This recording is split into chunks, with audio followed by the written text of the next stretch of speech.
Testing, testing. Good? Good. Good evening, everybody. Good evening. I know you've already been welcomed to a Burns Night 2022 by His Eminence, Graham DL. But I too would like to welcome you all tonight. How was your meal? Pretty good? Oh, fantastic. Oh, I love mine. I need cheers to the chef and the crew. Fantastic. Well, I can't tell you how grateful I am for the opportunity to speak tonight. This is the immortalization of Robert Burns' address. And I am proud to join the ranks of thousands of people who have given an address of this nature normally on the birthday of Robert Burns.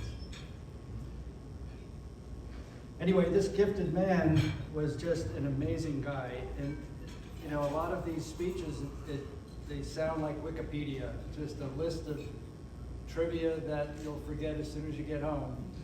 But I wanted to go just a hair deeper and try to sort of cherry pick some of the poetry of this great artist and some of the activities he was involved with to give you an idea of what his character was really like. After all, he has become immortal. I think it's really his memory that has become immortal. No one's really immortal, but his memory, because people talk about him every single year, no one can forget who he is. But this is worldwide.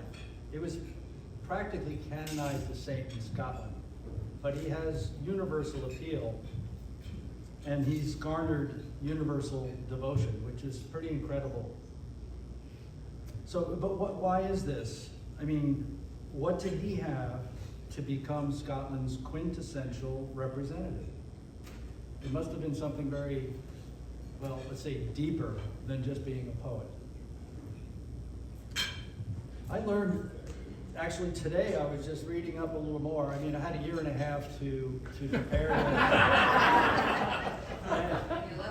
I was still finding things out about this guy.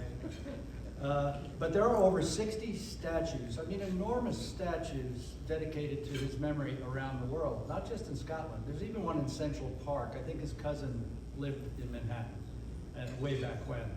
So if you ever go to Central Park, you can see a statue of Robert Burns. I was in Edinburgh in 1978, and I remember the monument there is colossal. And I had no idea who he was, but I said, boy, this guy must have been something. So apparently he was and still is. An artist, as you know, has a way of touching the heart of the observer. This happens in paintings and sculpture that you see everywhere around the world. That artist has a way of moving the soul and speaking to a deeper human part of the human consciousness. But Burns did this in all of his work, and with the precise talent, he worked his way into the hearts of not only his countrymen, but eventually spoke to the deeper true nature of people worldwide. Whether the subject was a man or just a mouse, this national bard of Scotland had a rare talent for putting himself into others' shoes and expressing life's universal emotions. His words have been cherished and passionately recited for more than 2 centuries. I don't know if that's true of any American poet, nor of any artist I know of. No other country can boast an artist such as Burns, who excelled in both poetry and song. Check this out. In the last 8 years of his life, he composed 480 songs. To put that in perspective, Lennon and McCartney, they wrote 240, and that was over a longer period of time. So his genius as an artist has never been questioned. And it makes me think that apparently good single malt scotch is a much better inspirational muse than whatever the Beatles were ingesting.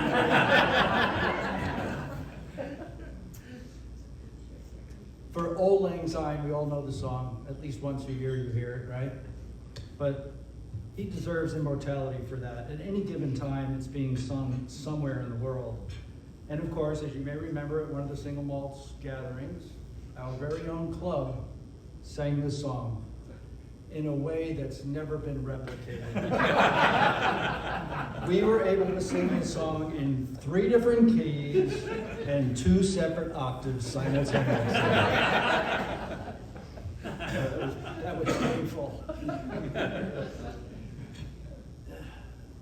In his childhood, in his early years, he worked on a farm. He was known as a plowman, but he was a heavenly plowman, and he was keen. He had a keen observation of everything in nature. And of course, this included, at his young age, the young and beautiful Scottish women often seen roaming the hillsides of the old country. This observational skill is seen in many of his famous poems. He was a man who understood people like no one else, and he understood the workings of the heart. Maybe this is why he was so attractive to the ladies. His interest in these beautiful women became evident when he composed Handsome Nell at the tender age of 15 years old. In this poem, Burns emphasizes that female grace, virtue, and modesty and innocence are more desirable than beauty alone. And at 15, he's already showing that he can go to a deeper level. I don't know any 15-year-olds that speak about women or girls in this way. Listen to this from Handsome Nell. A gaudy dress and gentle air may slightly touch the heart, but it's innocence and modesty that polishes the dart. 'Tis this in Nellie pleases me, 'tis this enchants my soul, for absolutely in my breast she reigns without control. 15 years old. Hello. In just this simple perception of women, he shows his deeper understanding of the more important things in life and in love. As he matured, Robert took to his self-described drinking, rioting, and raking. He helped to start a debating society, and they only let bachelors join. Therefore, it became known as the Bachelors Club. How inventive. Burns was elected president. I'm sure you know how that feels, Graham. They limited this group to only 12 men, and each had to be able to spend at least 3 pence per night on entertainment. Entertainment means scotch. They also would have to have a professed love of a woman and had to be cheerful and honest. And this sounds a bit like the Single Malt Club. Now, they did have many, many rules. Well, many, there were 10, but the last rule is one that I feel might be appropriate to incorporate into the rules of the Single Malt Club. Although, if that were to happen, I think we may lose half our membership. Listen to this now. This is one of the 10th rule and most significant of the Bachelor Club started by Robert Burns.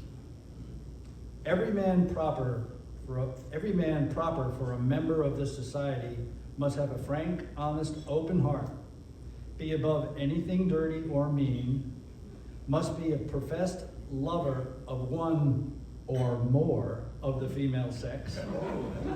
No haughty, self-conceited person who looks upon himself as superior to the rest of the club, and especially no mean-spirited worldly mortal whose only will is to heap up money, shall upon any pretense whatsoever be admitted. We might lose some of our members. Burns' favorite pub was in the town of Dumfries, and it was called the Globe, and it's still there if you'd like to go have a pint. And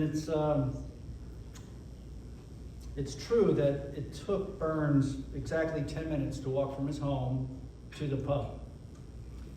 It's also true that it took him nearly an hour to return home. I mean, the difference is staggering.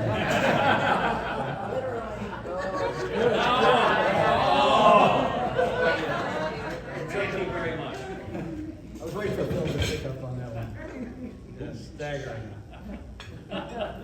Now, about drink, of which we're all very fond, I wanted to share what he had to say about alcohol, especially scotch. He said, and these are all quotes, "Drink has been the very devil to me. Many hot nights led to mornings with the cold shiver of remorse. Hangovers. Good drink goes in, and good sense goes out." But, saving grace here, it can bring oblivion to the knowledge that man was meant to mourn. So he's saying, life is tough, but the booze helps you forget about it. He wrote a poem called Scotch Drink, which within he extols all the benefits of Scotch. It fires the blood, it eases pain, and encourages good times and fun. I'm sure none of us would debate that. Although life is a gift not worth receiving, when heavy dragged with pine and grieving, but oiled by you, the wheels of life go downhill, careening with rattling glee. He's actually composing a poem to Scotch whiskey. In A Bottle and a Friend, he brings up the thought of Carpe Diem only 200 years prior to our normal understanding of it. He just simply said, enjoy each moment with friends. And a few drinks, because you never know what's around the corner. He emphasized the most beautiful things in life are clothes to wear, food to eat, whiskey to drink, and words to rhyme. Fortune, he said, if ye will but give me still whole trousers, scone, and whiskey gill, and a store of rhyme to rave at will, take all the rest and deal it about as your blind skin directs you best. In 1785, Burns was finally published. His first book was published. These poems express that the simple life is honorable and that even the poor folk can be happy. It's hard to believe that anybody thought they couldn't be happy. I suppose the higher society in those days thought that the downtrodden, great unwashed were unhappy. But he knew the people. He had been to the pubs. He got to know them very well. He walked in their shoes, and he recognized that they too could be very happy. During this period, he became the talk of the town. He got involved in the social whirlwind, and he became the Bard of Scotland during that period. He was in great demand at all social events and private parties, and he was accepted there by the local gentry and high society, even though, as a plowman, he wore boots. The men in those days wore fine leather shoes and silk stockings. Not him, he was a clodhopper, but they still loved him. And they accepted him because of his demeanor, his outgoing, lovable self. He was the consummate diplomat. He could contour his personality to suit any individual conversation and social engagement. This endeared him to all he met, and he was charming to say the least. And as I said earlier, it's no wonder that the ladies, found him very appealing. In his own words about these parties, he said he became as important to any gathering as the roof, which I thought that was pretty deep. Anyway, the book Poems Chiefly in the Scottish Dialect was published, and 618 copies sold out in 1 week, and he gained fame everywhere. This was his first big success, and a second edition was called for. This was big stuff. I mean, there was no TV, no Netflix, no interweb, These people, this was entertainment for them, and this was a big deal that he had to print a second edition. He was finally saving money and making money, and it pleased him so much because he said, quote unquote, from Robert Burns, I always wanted to be able to leave my children something more than the name bastard.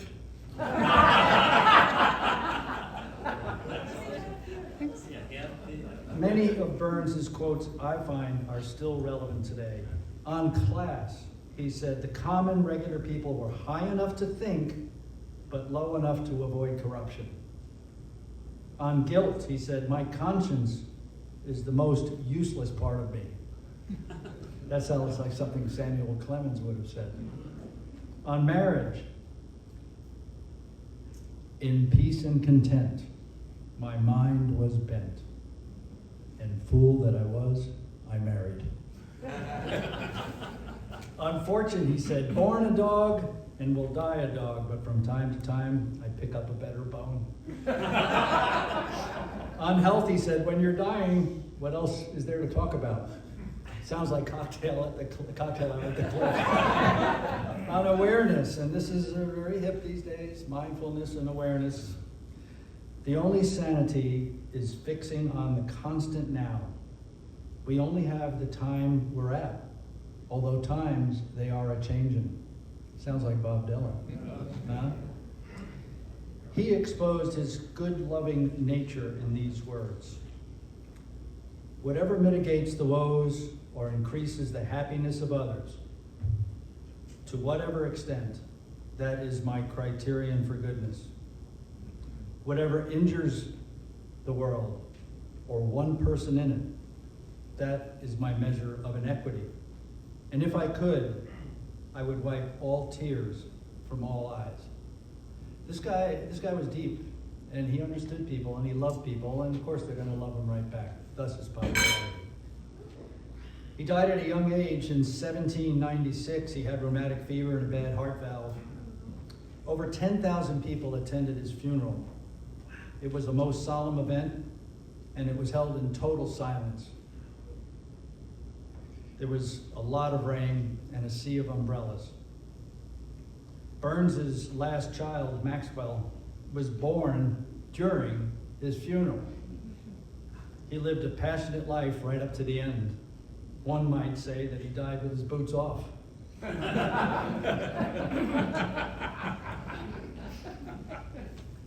going to leave you with this one, and if you haven't heard anything else, please listen to this, because it sums up Burns, and these are not his words, but a writer of the time, unknown, wrote this. It's true that the fingers that struck the heart are now cold and damp, but its notes echo through the long corridors of time. The world is his parish. Humanity is his congregation. Brotherhood is his evangel. Today, when we are bemused and bewildered by the complexity of life, we find a shelter and a balm in the simplicity of Robert Burns. If you haven't already done so, I'd ask you now to charge your glass. Please rise. And with me, share a reverent drink to the memory of Robert Burns. Here, here. Cheers. Thank you. Good job here.